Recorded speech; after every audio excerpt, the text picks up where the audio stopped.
जितेंद्र का घर दुल्हन की तरह सजा हुआ था। जितेंद्र इस शादी को सादगी के साथ संपन्न करना चाहता था, लेकिन साधना की इच्छा थी कि ये शादी उसके लिए यादगार बन जाए। वो पुरानी कटु यादों को इस मिलन की मधुर बेला में गलाकर घोल देना चाहती थी।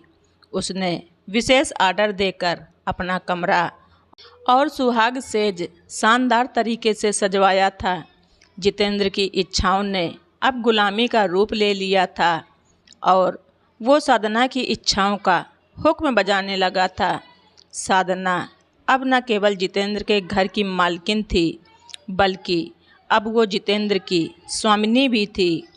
इस शादी से वैसे तो सभी खुश थे। बाबूजी, सुलेखा, गीता सभी आनंद के समुंदर में गोते लगा रहे थे, परंतु माँ की बात ही कुछ और थी। उसके पैर जमीन पर पड़ ही नहीं रहे थे। आखिर उसके बेटे का घर फिर से जो बस रहा था। कौन सी ऐसी माँ है जो अपने बेटे का घर बसते हुए देखकर खुश नहीं होगी। माँ के पैर जमीन पर पड़ ही नहीं रहे थे। उसने अमन को नहला धुलाकर नए कपड़े पहनाकर तैयार कर दिया था। अमन अब 2 साल का हो चुका था। तुतलाकर बोलने लगा था। उससे दिन भर कहा जाता था कि तेरी नई मम्मी आ रही है, इसलिए वो साधना को नई मम्मी कहने लगा। नई मम्मी पाकर वो भी फूला नहीं समा रहा था। साधना ने जैसे ही घर में प्रवेश किया तो माँ ने अमन को साधना की गोदी में देकर कहा, लो बहू, संभालो अपनी अमानत को। अबोध बालक है, माँ की ममता का भूखा है।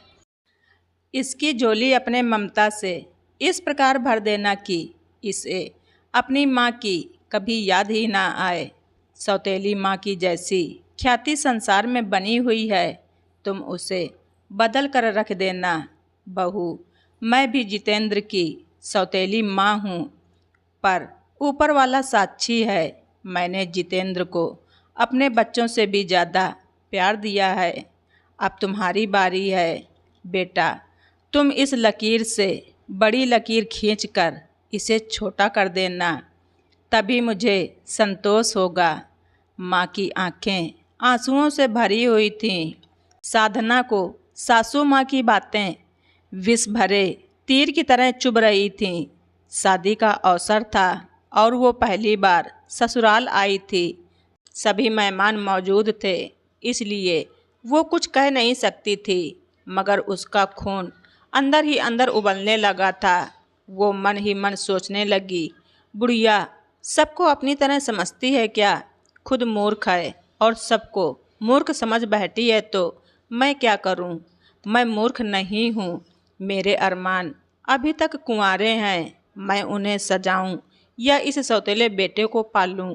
अभी तो मेरी मुंह दिखाई भी नहीं हुई और बुढ़िया ने इस बच्चे को मेरी गोद में डाल दिया। मूर्खता की भी हद होती है। अब इसे कैसे समझाऊं कि मुझे इस अमन में कोई रुचि नहीं है। साधना को चुप देखकर सुलेखा बोल उठी, क्या सोचने लगी भाभी? कुछ भी नहीं। अमन कितना प्यारा है, बस यही सोच रही थी। जैसे तैसे वो बोली, हाँ बहुत क्यूट है अमन। आप इसकी मासूमियत बरकरार रखना भाभी। अब इसकी माँ तुम ही हो।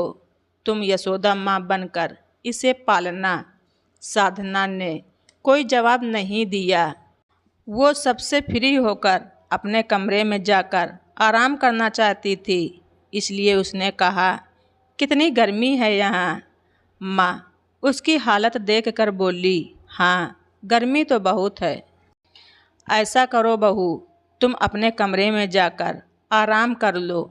साधना ने दरवाज़ा बंद कर लिया। उसकी ये हरकत सबको बहुत बुरी लगी, पर किसी ने कुछ नहीं कहा। जितेंद्र ने अमन को गोदी में बिठा लिया और उसके सर पर हाथ फिराने लगा। अमन जितेंद्र की गोदी में ही सो गया। जितेंद्र भी थका हुआ था, इसलिए वो अमन को साथ लेकर वहीं पर सो गया। रात हो गई थी। सबके अरमानों की रात एक बार ही आती है जीवन में, मगर यहाँ ऐसी रात जितेंद्र और साधना दोनों के लिए दोबारा आई थी। जितेंद्र को कुमकुम के साथ गुजारी वो रात याद आ रही थी, मगर साधना पर उमंगों का भूत सवार था। उसके अरमान अपने वश में नहीं थे। वो अच्छे से तैयार होकर अपनी सेज पर जितेंद्र का इंतज़ार करने लगी। जितेंद्र कुमकुम की दुनिया में ही खोया हुआ था। सुलेखा और गीता ने उसे साधना के कमरे में जबरन भेज दिया। माँ ने अमन को पहले ही सुला दिया था। जितेंद्र और साधना उस रात को यादगार बनाने में व्यस्त हो गए। अगले दिन अमन जागा तो वो पापा पापा करके रोने लगा। माँ ने उसे बहलाने का खूब प्रयास किया, लेकिन वो चुप ही नहीं हो रहा था। थक हार कर माँ ने जितेंद्र को आवाज़ लगाई। साधना की नींद खुली तो उसे अच्छा नहीं लगा। आज के दिन भी ये लोग ढंग से सोने भी नहीं दे रहे हैं। कैसे जाहिल लोग हैं ये। साधना मन ही मन सोचने लगी, एक दिन बच्चे को संभाल नहीं सकते हैं क्या। जितेंद्र उठो बेटा, अमन बहुत रो रहा है, हमसे चुप ही नहीं हो रहा है। उसे एक बार गोदी में लेकर प्यार कर लो, फिर चुप हो जाएगा। माँ ने साधना के कमरे के बाहर से आवाज़ लगाई। जितेंद्र हड़बड़ाकर उठा और बाहर भागने लगा। 1 मिनट रुको जितेंद्र, पहले कपड़े तो पहन लो। ये मत भूलो कि अब तुम अकेले नहीं हो, यहाँ मैं भी हूँ तुम्हारे साथ। मुझे भी कपड़े पहनने दो, फिर दरवाज़ा खोलना। साधना ने उसे याद दिलाया। साधना की बात सुनकर जितेंद्र रुक गया और फटाफट कपड़े पहनने लगा। साधना भी अपने कपड़े लेकर ड्रेसिंग रूम में चली गई। जितेंद्र दौड़कर बाहर निकला और उसने अमन को गोदी में लेकर उसे खूब प्यार किया। रोते रोते अमन का बुरा हाल हो चुका था। उसके आंसू गालों पर लुढ़क कर सूख गए थे। जितेंद्र को अमन की ये हालत देखकर बहुत दुख हुआ, पर वो क्या कर सकता था। उसने अमन को चुप कराया, खाना खिलाया और थपकी देकर उसे सुला दिया। तब तक साधना भी तैयार हो गई थी। सुलेखा और गीता साधना को छेड़ने का कोई मौका हाथ से जाने नहीं देना चाहती थीं, इसलिए वो दोनों उसे छेड़ने लगीं। सुलेखा ने छेड़ते हुए कहा, नींद कैसी आई भाभी। गीता आंख मारते हुए बोली, गर्मी में नींद कहाँ आती है। क्या आप भी कैसी बातें करती हो दीदी। भाभी की आंखें देखकर भी पता नहीं लग रहा है क्या आपको। अरे हाँ, मैं भी कैसी पागल हूँ जो ऐसे प्रश्न पूछ रही हूँ। हंसते हुए सुलेखा बोली। सुलेखा के होठों पर शरारत नाच रही थी। सुलेखा को ऐसी छेड़छाड़ बहुत पसंद थी। उसे बहुत अच्छा लग रहा था। वो मंद मंद मुस्कुराने लगी। बोलो ना भाभी, चुप क्यों हो। साधना ने हंसते हुए कहा, नींद अच्छी तरह से आ गई थी। तभी अमन के रोने की आवाज़ आई। सुलेखा और गीता उसे चुप कराने चली गईं। साधना अकेले खड़े यही सोच रही थी कि इसे अब मेरे गले ही पड़ना है।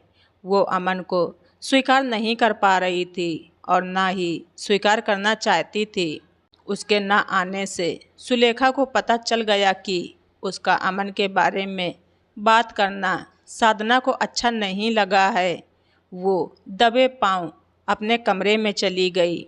तो दोस्तों, आप सभी लोगों को हमारी ये स्टोरी कैसी लगी कमेंट बॉक्स में ज़रूर लिखें। चैनल पर नए हैं तो सब्सक्राइब करना ना भूलें। धन्यवाद। रीचा वाइस।